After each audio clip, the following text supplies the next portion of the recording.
Salam,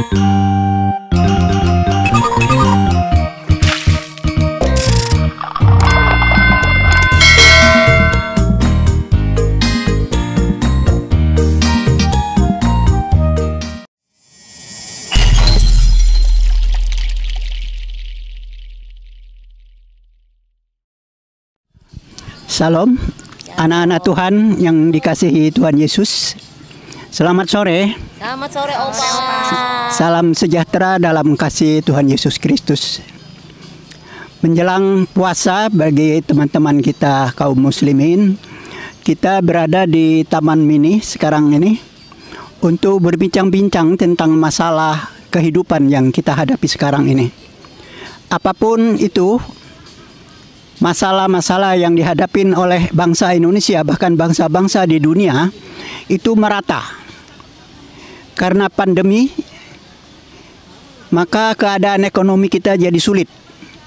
Bukan itu saja, keadaan dunia pun, kalau kita melihat atau mendengar pernyataan-pernyataan ahli kesehatan, masalah pandemi ini sudah merupakan suatu perdebatan atau pendapat, pengemukaan pendapat daripada ahli yang tidak selesai-selesai. Ada yang ke kiri, ada yang ke kanan, sehingga kita sendiri kalau mau mengikuti statement-statement tersebut akan jadi bingung. Namun kita sebagai anak-anak Tuhan yang percaya bahwa Tuhan pemelihara kita semua akan menetapkan suatu petunjuk kemana atau apa yang kita harus lakukan di dalam menghadapi masalah-masalah ini. Anak-anak Tuhan yang dikasihi Tuhan Yesus, masalah-masalah yang ada di dunia ini itu berpangkal daripada satu masalah saja, yaitu dosa. Ketika Adam dan Hawa jatuh ke dalam dosa, maka Tuhan berfirman kepada perempuan, waktu engkau mengandung sampai melahirkan, maka engkau akan menderita berbagai-bagai penyakit dan beban. Nah, saudara-saudara, saya membayangkan ibu saya, dia punya 6 anak. Kalau saja jabang bayi itu berkembang dalam waktu yang singkat, maka kita melihat bagaimana penderitaan seorang ibu atau perempuan. Misalnya saja bayinya dikandung cuma 1 bulan, tahu-tahu 10 hari, 20 hari sudah melendung begini, pakai tambur. Repot kan? Nah, untungnya Tuhan memproses itu selama 9 bulan. Jadi ibu juga tidak terlalu merasa. Tahu-tahu sudah besar saja kandungannya. Dan melahirkannya, istri saya melahirkan 4 orang anak. Saya sendiri tidak pernah melihat, tetapi saya mendengar dari luar betapa sakitnya. Waktu itu belum ada operasi sesar. Jadi ketika istri saya melahirkan, setiap melahirkan dia menjerit-jerit. Tapi kok anehnya, begitu selesai masa idah, minta lagi gitu bikin anak. No, gimana itu? Salah siapa? Kan sama-sama salah kita. Begitu. Nah, begitu juga dengan seorang laki-laki kepada Adam dikatakan bahwa susah payamu untuk mencari makan, mencari rezeki, akan kubuat banyak sekali. Kalau dulu tanah ini engkau tidak perlu menabur, cuma tinggal memetik aja.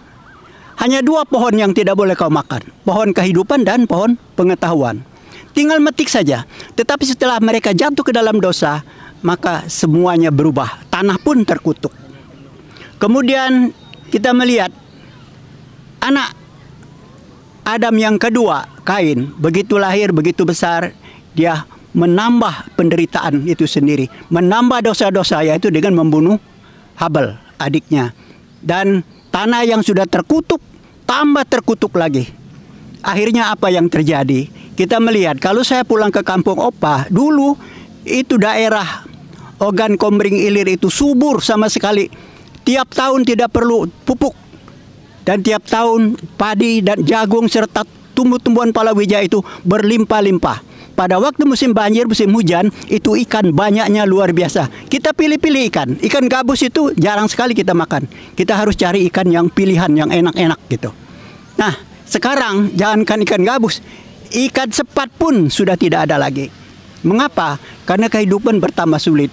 Apalagi setiap 50 tahun kita tahu ada siklus perubahan cuaca. Sekarang ini El Nino, saya nggak tahu sudah berapa belas tahun, sudah berapa puluh tahun El Nino ini. Sehingga keadaan jadi kacau balau. Dulu pada waktu Opa belayar, itu pada waktu-waktu tertentu kita sudah tahu, ini musim barat. Antara bulan Oktober sampai Januari itu bertiup angin barat. Memang ribut, ombaknya luar biasa, tetapi satu waktu, kira-kira 1 minggu, itu laut seperti kaca. Nah disitulah kita merasakan kalau yang sudah kawakan berlayar, pada waktu tidak ada ombak, justru mereka bilang, tidak rame nih belayar ini. Tapi kalau waktu ada ombak, mereka senang. Tetapi yang kita baru belayar ini, ya babak belur. Karena apa? Mabok laut. Ya? Nah itu.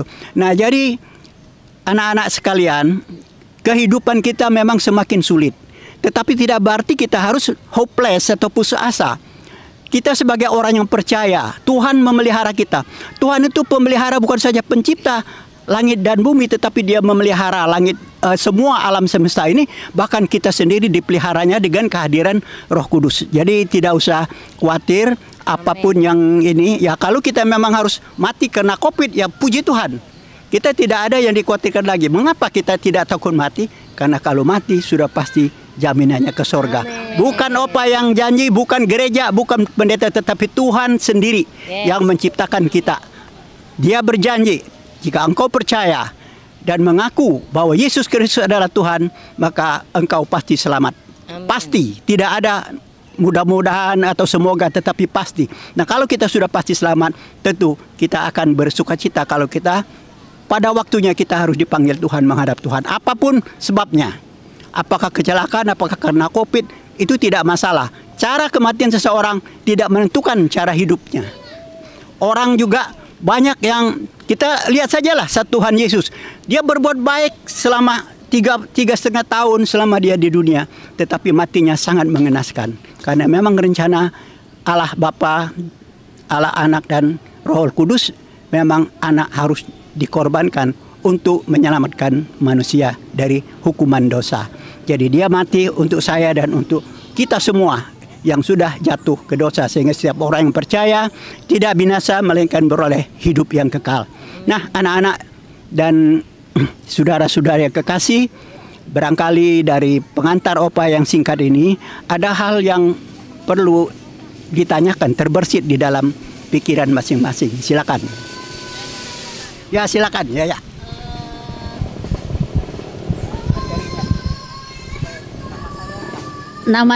Perkenalkan, nama saya Yaya Aderina. Yang ingin saya tanyakan, bagaimana dengan vaksin? Langkah apa setiap anak-anak Tuhan yang harus kita lakukan, Opa?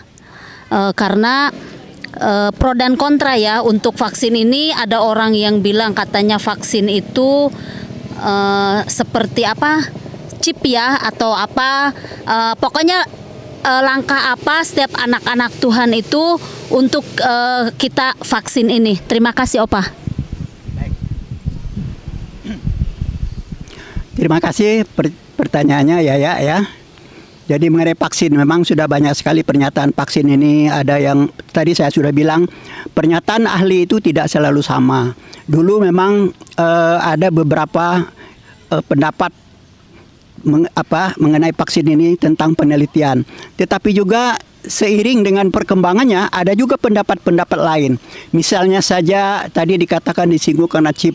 Orang-orang yang katakan sajalah pernah membaca kitab suci, memang chip ini beberapa tahun belakangan itu sudah terdengar sebelum vaksin ini ada, bahwa misalnya saja barcode itu dikatakan itu tanda antikris. Tetapi setelah berkembang, setelah berjalan beberapa tahun, ternyata tidak benar karena barcode hanya untuk mempermudah dunia perdagangan. Demikian juga dengan vaksin, sudah banyak sekali ahli-ahli baik dari tenaga kesehatan maupun dari ahli-ahli teologi ya, dari gereja. Itu ahli-ahli semua yang mengatakan bahwa tidak ada hubungan vaksin itu dengan chip antikris. Itu kan chip itu nanti dihubungkan dengan antikristus. Itu iblis yang akan menyatakan di akhir zaman. Nah, terakhir Opa baca Loh, antikris sampai sekarang tuh belum ada. Memang sudah banyak tanda-tanda antikris, tetapi chipnya itu belum diambil. Jadi bagaimana mungkin chip itu sudah dimasukkan dalam vaksin? Kemudian yang berikutnya adalah vaksin.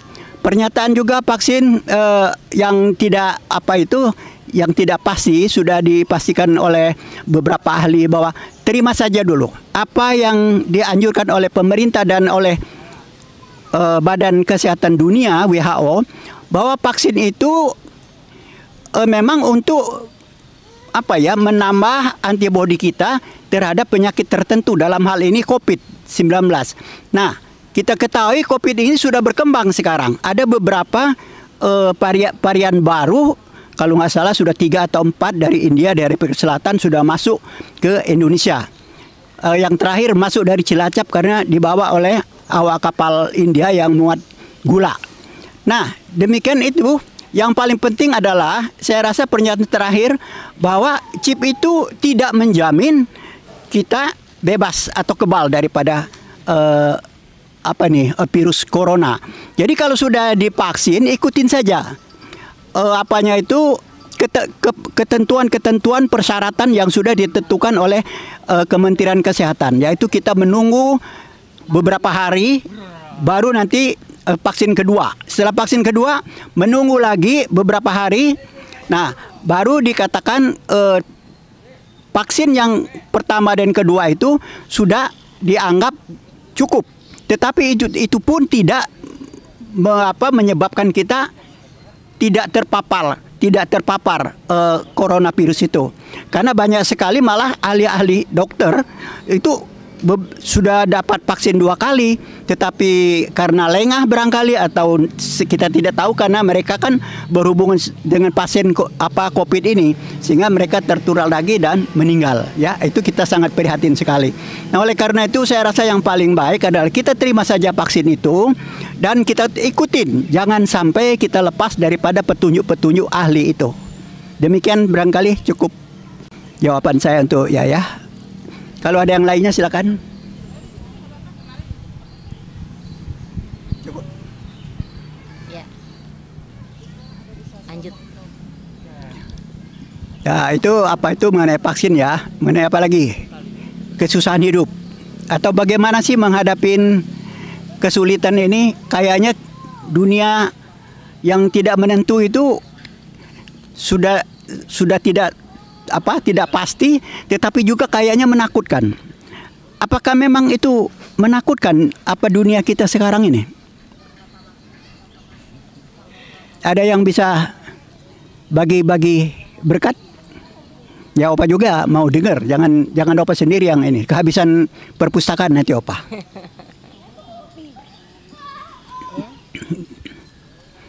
Dari teman-teman. Ya. Bagaimana kita menghadapi situasi ini? Mungkin. Ya, Nina.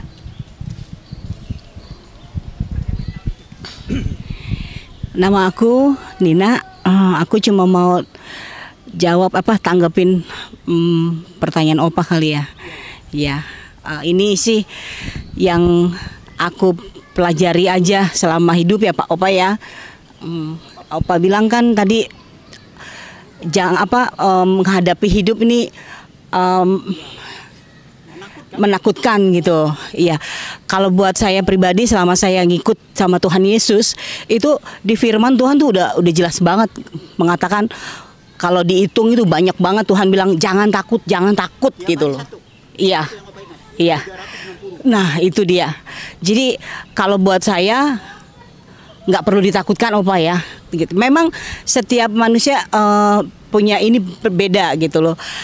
Tapi kalau buat pribadi saya sih selalu ikut apa yang mau Tuhan.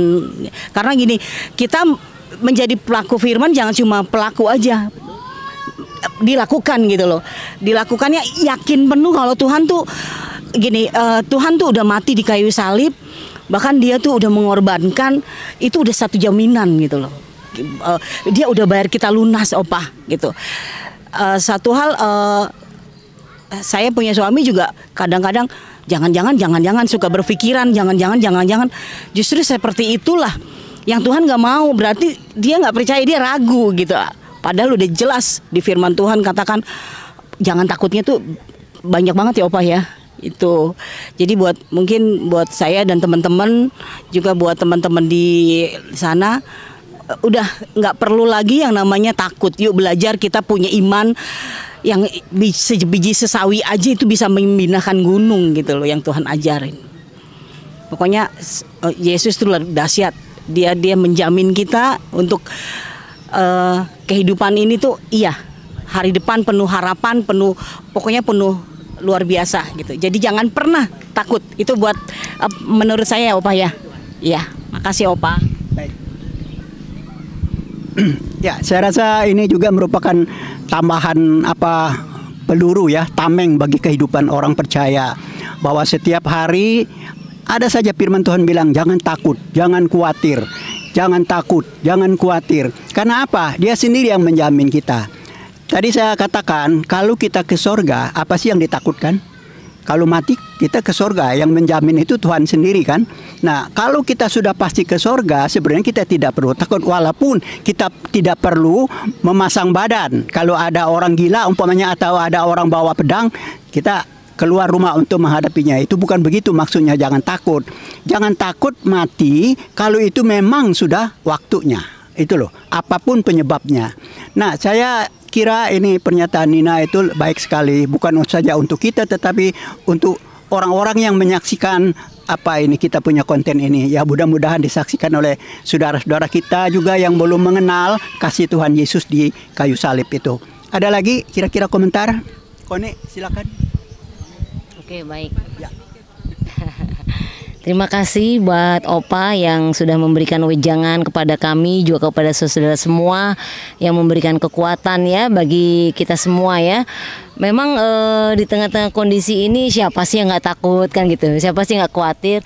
Tapi untungnya loh kita punya Tuhan yang dahsyat itu loh, yang namanya Yesus tuh luar biasa. Kalau kalian renungkan, telaah, kata depannya tuh Yesus, yes, ya nggak Opa? Yesus, yes. Yes berarti pasti Tuhan tolong kita. Pasti Tuhan melindungi kita dan memberikan jalan keluar setiap masalah kita. Ya, yang jadi masalah apakah kita mau mengandalkan Dia enggak? Apakah iman kita betul-betul bersandar kepada Dia enggak? Gitu. Jadi kita bersyukur kita punya Yesus sebagai penolong kita, ya. Jadi ada tempat sandaran, tempat untuk berharap. Meskipun dunia ini tidak memberikan pengharapan yang pasti, tapi Yesus memberikan pengharapan yang pasti. Amin. Luar biasa. Saya berharap juga saudara semua, saat-saat kondisi yang kita alami saat ini bukan membuat diri kita jauh kepada Tuhan, tetapi justru kita harus lebih dekat kepada Tuhan dan lebih intim lagi kepada Tuhan. Sehingga setiap hari ada kekuatan yang baru yang selalu kita terima. Ya, kiranya perbincangan kita saat ini Opa ya bersama teman-teman semua boleh memberikan kekuatan bagi kita sekalian ya. Intinya jangan takut, jangan khawatir, burung-burung di udara Dia pelihara. Apalagi kita yang manusia yang diberikan akal budi ya. Wow, dahsyat luar biasa. Oke, terima kasih buat kehadiran saudara-saudaraku semua, buat Opa yang juga bersama-sama dengan kami yang sudah memberikan wejangan kepada kami anak-anaknya. Kami bersyukur dan biarlah wejangan saat ini memampukan kita untuk lebih berani lagi melangkah ya, untuk lebih dekat lagi kepada Tuhan. Jangan undur, jangan keraskan hati kita juga untuk selalu merendahkan diri kepada Tuhan. Terima kasih saudaraku. JS Ministry bersama saudara, bersama kita semua berbagi kasih, berbagi sukacita dan membagi kekuatan. Tuhan Yesus memberkati. Shalom.